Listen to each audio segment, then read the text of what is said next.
नमस्कार, स्वागत करते हैं आप सभी का। आप देख रहे हैं कुंवर टाइम्स, स्वतंत्र पत्रकारिता का साथ दें। चैनल को सब्सक्राइब ज़रूर करें।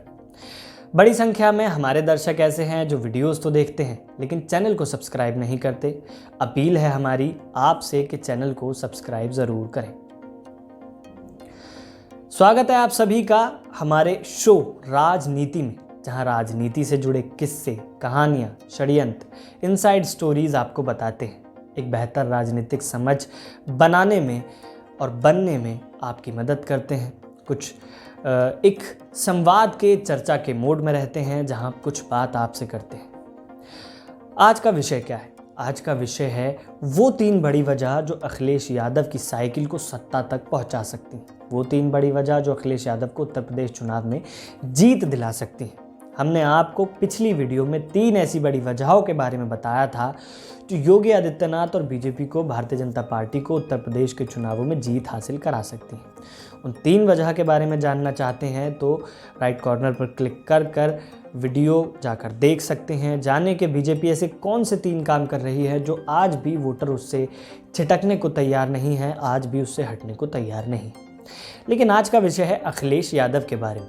दरअसल दर्शक जानते हैं कि राजनीति संभावनाओं का खेल है और एक वोटर के मन में क्या चल रहा है ये कोई नहीं बता सकता है, लेकिन सब अपने आंकड़े लगा सकते हैं, सब अनुमान लगा सकते हैं। अपनी समझ के मुताबिक हम आपको बता रहे हैं 3 वो वजह जिनसे अखिलेश यादव सत्ता तक पहुंच सकते हैं। उनकी साइकिल रफ्तार से दौड़ सत्ता के दरवाजे तक पहुंच जाएगी।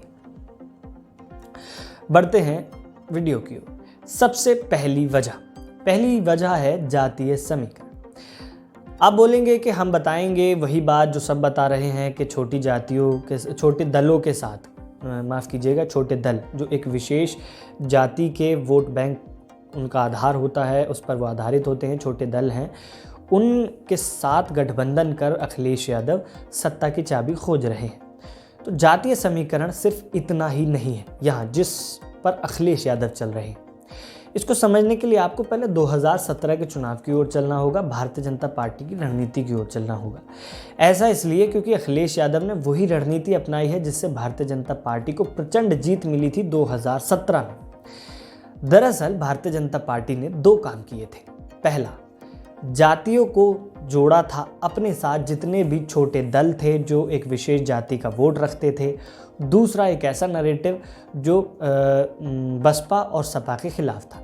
सबसे पहला तो ये कि भारतीय जनता पार्टी ने जितने भी छोटे दल थे उनको अपने साथ लिया, जिसमें अनुप्रिया पटेल थी, ओम प्रकाश राजभर थे और भी कई सारे दल थे जो भारतीय जनता पार्टी के साथ थे पिछले चुनाव 2017 के चुनाव में। दूसरा, भारतीय जनता पार्टी ने वो नैरेटिव गढ़ा कि सपा सिर्फ यादवों की पार्टी है और बसपा सिर्फ दलितों की पार्टी है। यदि आप भाजपा को वोट देते हैं तो जो उस समाज के लोग हैं जो वंचित हैं सत्ता से, सुख से, इसके अलावा उनकी मूल ज़रूरतों से, इसके अलावा दबे कुचले वर्ग हैं जो इन 2 सरकारों में अनदेखी जिनकी करी गई, यदि आप वो लोग वोट देते हैं तो हम उनको आगे बढ़ाने का काम करेंगे। जिसमें मूल नैरेटिव ये था, मेन नैरेटिव ये था कि गैर जाटव दलितों को जोड़ना और गैर यादव ओबीसी को जोड़ना। इसी रणनीति पर चलकर भाजपा ने प्रचंड बहुमत हासिल की। अखिलेश यादव कई बार कह चुके हैं कि 2017 और 19 के चुनाव में बड़ी पार्टियों के साथ उन्होंने गठबंधन किए हैं। अब इन बड़ी पार्टियों के साथ गठबंधन करने के बाद उनका अनुभव खट्टा रहा। ये ऑन रिकॉर्ड अखिलेश यादव कई बार कह चुके हैं। इस चुनाव में उन्होंने कहा कि बड़ी पार्टियों के साथ गठबंधन नहीं होगा, बड़े दलों के साथ गठबंधन नहीं होगा, छोटे दलों के साथ गठबंधन होगा। तो अखिलेश यादव 2017 और 19 के चुनाव से सबक लेने के बाद आज छोटे दलों से गठबंधन कर रहे हैं। इन छोटे दलों में बहुत से दल हैं। ओम प्रकाश राजभर हैं, लोक दल है, इसके अलावा संजय चौहान हैं, अनुप्रिया पटेल की मां कृष्णा पटेल हैं। दरअसल पश्चिम को साधने के लिए तो लोकदल से उन्होंने गठबंधन किया है। अखिलेश यादव का वोट बैंक M+Y कहा जाता है। वो महिला प्लस यूथ कहते हैं, लेकिन ज़्यादातर राजनीतिक गलियारों में बात होती है कि वो मुस्लिम प्लस यादव है, क्योंकि 10% यादव हैं, 20% मुसलमान हैं। बाकी के 10 से 12 या 15% वोट को हासिल करने के लिए अखिलेश यादव इन छोटे दलों से गठबंधन कर रहे हैं। इसको इसलिए कह रहे हैं क्योंकि भारतीय जनता पार्टी को 42% वोट मिला था पिछले चुनाव में। अखिलेश यादव का 30% से वो शुरुआत कर रहे हैं, बाकी का 10, 12, 15 के लिए वो छोटे दलों से गठबंधन कर रहे हैं। अब अखिलेश यादव पश्चिम में लोकदल के साथ गठबंधन कर चुके हैं, जिससे मुस्लिम प्लस थोड़े ही यादव हैं यादव, इसके अलावा जाट उनके साथ आ जाएंगे। एक बड़ी संख्या और है दलित, जाटव दलित, लेकिन वो मायावती का वोट बैंक है। इसके बाद अखिलेश यादव पूर्वांचल में ओम प्रकाश राजभर और बाकी अन्य दलों से, जिसमें पटेल में अनुप्रिया पटेल की माँ कृष्णा पटेल आते हैं, संजय चौहान चौहानों की पार्टी के मुखिया हैं, तो ये सब आते हैं। दरअसल अखिलेश यादव ये चाहते हैं कि जिस तरीके से 2017 में भारतीय जनता पार्टी ने एक बड़े छाते भारतीय जनता पार्टी के नीचे छोटे दलों को रख कर चुनाव में प्रचंड बहुमत हासिल की, आज अखिलेश यादव उसी को दोहराना चाहते हैं। अखिलेश यादव चाहते हैं कि छोटे दलों को साथ लिया जाए, बड़ा दल सपा के साथ रखा जाए और जिससे कि हर सीट को जीता जा सके। अब छोटे दलों की महत्वपूर्णता इतनी क्यों बन रही है? दरअसल बात यह है कि कई सीट ऐसी हैं जहां पर 1000, 2000, 3000, 4000 से हार और जीत का अंतर तय होता है। 2017 में भी भाजपा के साथ ऐसा हुआ था और वो इन्हीं छोटे दलों से गठबंधन की वजह से हुआ था। तो अखिलेश यादव चाहते हैं कि ज़्यादा से ज़्यादा विधानसभा में सीट जीतने के लिए इन छोटे दलों को साथ लेकर किया ये जाए कि कहीं पर 2000, कहीं पर 1000, कहीं पर 500, कहीं पर 700, इतने अंतर से हर सीट को जीत लिया जाए। मुसलमान साथ हों, यादव साथ हों और बाकी ये छोटे दल और इनकी विशेष जाति साथ हो। जैसे कि ओम प्रकाश राजभर पिछली बार 8 सीट मिली थी, भारतीय जनता पार्टी के साथ थे, 4 सीट जीत गए थे। अब एक मुश्त वो लोग सपा की ओर वोट करने वाले हैं, जिसमें यादव प्लस मुसलमान प्लस राजभर हो जाएंगे। तो सीट हारने से बच सकते हैं अखिलेश यादव, या फिर हार और जीत का अंतर कुछ ही 1000 या 100 से हो सकता है।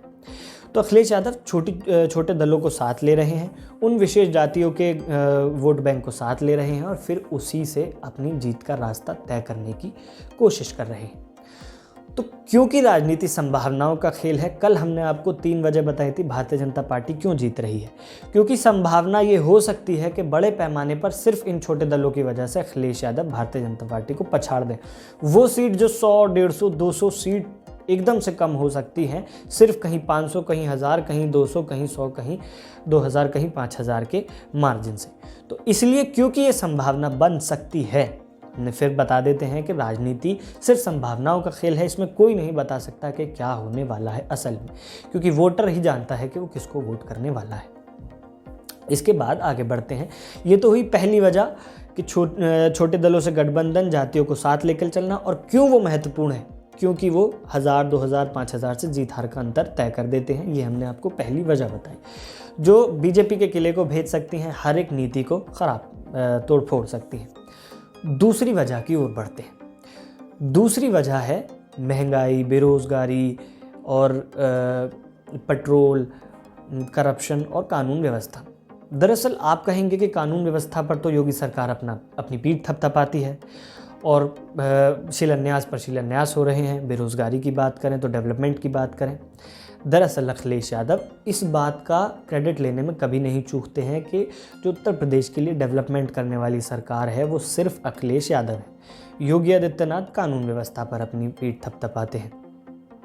मसला ये है कि एक बड़ा वर्ग ऐसा है जो धर्म के आधार पर वोट देता है, जो हमने आपको भारतीय जनता पार्टी की 3 वजह वाली जो वीडियो थी उसमें बताया था। आप ऊपर क्लिक कर जाकर देख सकते हैं कुमार टाइम्स चैनल पर। एक बड़ा वर्ग ऐसा है जो जाति पर वोट दे रहा है, यानी कि भारतीय जनता पार्टी उस बड़े वर्ग के भरोसे है जो धर्म पर वोट देने वाला है।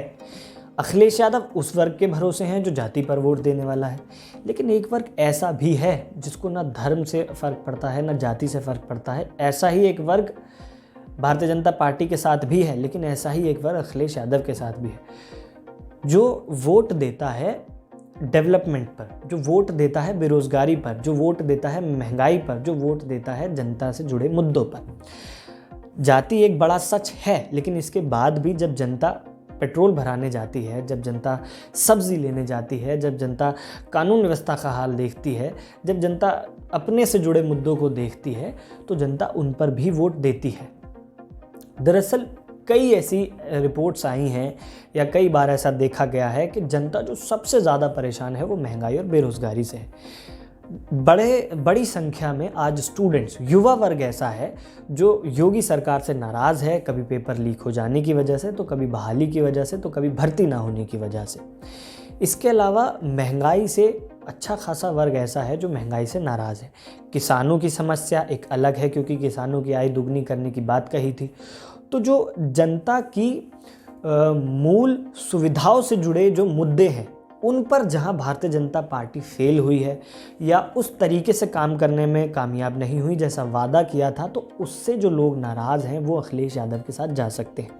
अब वो सिर्फ अखिलेश यादव के साथ ही क्यों जा सकते हैं?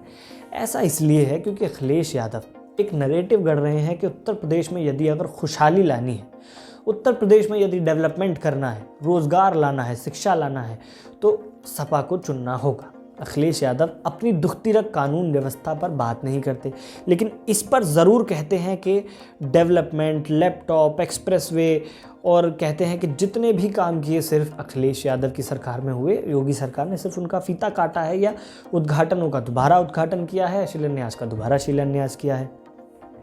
तो दूसरा, पहला था जाति, जो एक उत्तर प्रदेश का सच है। दूसरा है जो जनता के मूल सुविधाओं से जुड़े मुद्दे हैं, उन पर जो वोटर वोट देगा, जो जाति से ऊपर उठकर, धर्म से ऊपर उठकर वोट देगा, वो अखिलेश यादव का दूसरा बड़ा कोर वोट बैंक बन सकता है।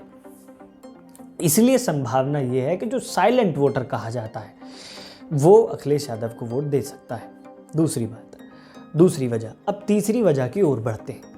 तीसरी वजह ऐसी है जो चाहे 2007 का चुनाव हो, चाहे 2012 का चुनाव हो, चाहे 2014 का चुनाव हो, या कोई भी उत्तर प्रदेश का या केंद्र का चुनाव हो, दरअसल ज़्यादातर राज्यों के चुनाव में सरकारें बदलती हैं, और वो इसी वजह से बदलती हैं। चाहे कोई सरकार कितनी भी कोशिश कर ले कि वो अच्छा काम करे, या सरकार फेल हो, या कोई और वजह हो। दरअसल एंटी इनकम्पेंसी एक ऐसा फैक्टर है जो हर सरकार के साथ जुड़ा होता है। एक बड़ा वर्ग ऐसा है, बड़े संख्या में लोग ऐसे हैं, यदि उनसे पूछा जाता है तो वो कहते हैं कि आपने अखिलेश को क्यों नहीं चुना, आपने मायावती को क्यों नहीं चुना, जिन्होंने उत्तर प्रदेश में डेवलपमेंट कराया, और भाजपा भी करा रही है, लेकिन उनको ही क्यों नहीं चुना। तो एक बड़ा वर्ग कहता है कि क्योंकि उनके शासन देख लिया था, उनका शासन हम भोग चुके थे, अब हमको भारतीय जनता पार्टी का शासन देखना था, एक मौका इनको भी देकर देखा जाए। जिन्होंने इसी आधार पर सिर्फ भारतीय जनता पार्टी को वोट दिया और भारतीय जनता पार्टी सत्ता में आई।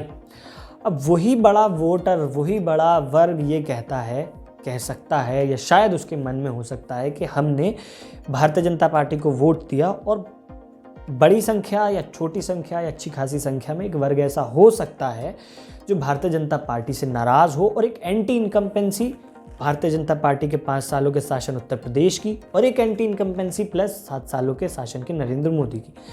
दरअसल चाहे 15 लाख का मुद्दा हो, 2 करोड़ रोजगार का मुद्दा हो, भारत की इकोनॉमी को ट्रिलियंस में ले जाने का मुद्दा हो, विश्व गुरु बनाने का मुद्दा हो, किसानों की आय दुगनी करने का मुद्दा हो, हवाई चप्पल वालों को हवाई जहाज में चलाने का मुद्दा हो, ऐसे कई मुद्दे हैं जिन पर आज भी विपक्ष मुखर रहता है। क्योंकि भारतीय जनता पार्टी ने 2014 में सत्ता में आने से पहले वादे किए थे, उन्हीं वादों पर भरोसा करके जनता ने उन्हें सत्ता दिलाई। फिर 2017 में सत्ता दिलाई, क्योंकि उस वक्त हिंदुत्व का कार्ड भी चल रहा था और सत्ता को इतना वक्त नहीं हुआ था कि एंटी इनकम्पेंसी बन सके। आज 7 सालों की सत्ता में जो वादे किए, कुछ पूरे हुए, कुछ पूरे नहीं हो पाए, और कुछ उस तरीके से पूरे नहीं हो पाए। स्वास्थ्य व्यवस्था पर सवाल उठे, क्योंकि कोरोना की दूसरी वेव आने से पहले प्रधानमंत्री नरेंद्र मोदी ने ऐलान कर दिया कि हमने कोरोना पर जीत कर ली, और फिर उसके बाद दूसरी वेव आ गई जिसमें बहुत से लोगों ने अपनों को खोया। तो बहुत सारी प्रकार की ऐसी एंटी इनकम्पेंसी हैं जिनको भारतीय जनता पार्टी धर्म से कवर करना चाहती है, कि हिंदू खतरे में है, या एक विशेष धर्म के लोग, मुसलमान, अल्पसंख्यक, ईसाई हों, दलित हों। अब तो धर्म संसद भी हो रही है जिसमें दलित प्लस मुसलमान प्लस ईसाइयों को टारगेट किया जा रहा है। अब नहीं कहते भारतीय जनता पार्टी की शह पर हो रही है, लेकिन वो कहीं ना कहीं अपने आप को हिंदुत्ववादी बताते हैं, और भारतीय जनता पार्टी भी हिंदुत्ववादी छवि के साथ चलती है। तो कड़ियाँ मिल सकती हैं, मिली है या नहीं ये नहीं कह सकते हम। तो एक एंटी इनकम्पेंसी डेवलप होती है। बहुत अच्छा काम करने के बाद भी 2007 से 12, 12 से 14 सरकारें हमेशा बदली हैं, क्योंकि लोगों के पास कुछ ना कुछ मुद्दे होते हैं जो सरकारों के विरोध के कारण बन जाते हैं।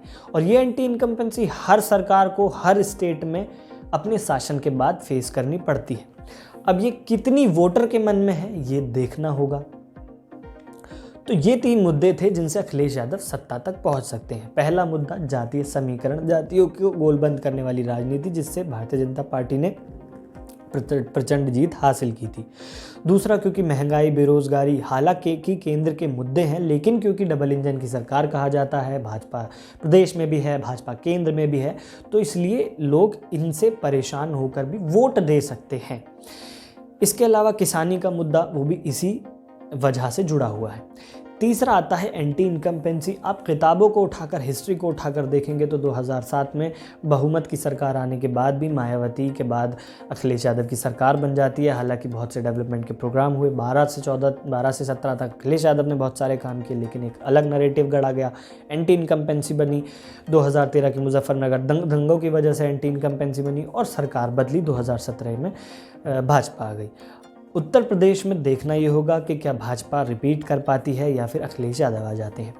खलबली दोनों ही तरफ मची हुई है, दोनों एक दूसरे पर पलटवार कर रहे हैं। पंपी जैन के घर रेड हो जाती है, उससे पहले पीयूष जैन के घर रेड हो जाती है, सरकारी एजेंसीज एक्टिव हो जाती हैं। भाजपा कहती है कि जिनके पास काला धन है उनके पेट में दर्द हो रहा है। अखिलेश यादव कहते हैं कि इन्होंने एजेंसीज़ के साथ, केंद्रीय एजेंसीज़ के साथ गठबंधन कर रखा है। और जैसे जैसे चुनाव आ रहे हैं, नेताओं के बोल भी बिगड़ रहे हैं। देखना ही होगा कि जनता किस तरीके से वोट देती है, क्या वोट देती है। बहुत से जो सर्वेज हो रहे हैं उसके मुताबिक तो आज भी जो सर्वे हैं उसमें भारतीय जनता पार्टी की जीत बताई जा रही है, लेकिन एक बड़ा वर्ग ऐसा भी है जो किसी को बताता नहीं है, कहता नहीं है, सयाना होता है और जाकर वोट देता है अपनी मनमर्जी की पार्टी को। और दूसरा बड़ा वर्ग ऐसा भी है जो बिल्कुल चुनाव के ऐन वक्त पर अपना मन बनाता है। लगभग 30% के आसपास कहा जाता है कि 20 से 30% का ये वोटर होता है। बाकी इसके अलावा महिलाएं भी हैं, एक दल और है कांग्रेस पार्टी, उसके बारे में अगली वीडियो में हम आपसे बात करेंगे, बताएंगे कि कांग्रेस पार्टी जीतेगी, कितनी सीट ला सकती है, क्योंकि जीत से तो वो बहुत दूर है। उसके बाद बताएंगे मायावती के बारे में कि क्यों वो प्रचार नहीं कर रहे हैं। बाकी आप इस वीडियो के बारे में क्या सोचते हैं हमें कमेंट कर ज़रूर बताएं। कि सोशल मीडिया प्लेटफॉर्म पर देखें तो फॉलो ज़रूर करें, यूट्यूब पर देखें तो सब्सक्राइब ज़रूर करें। नमस्कार।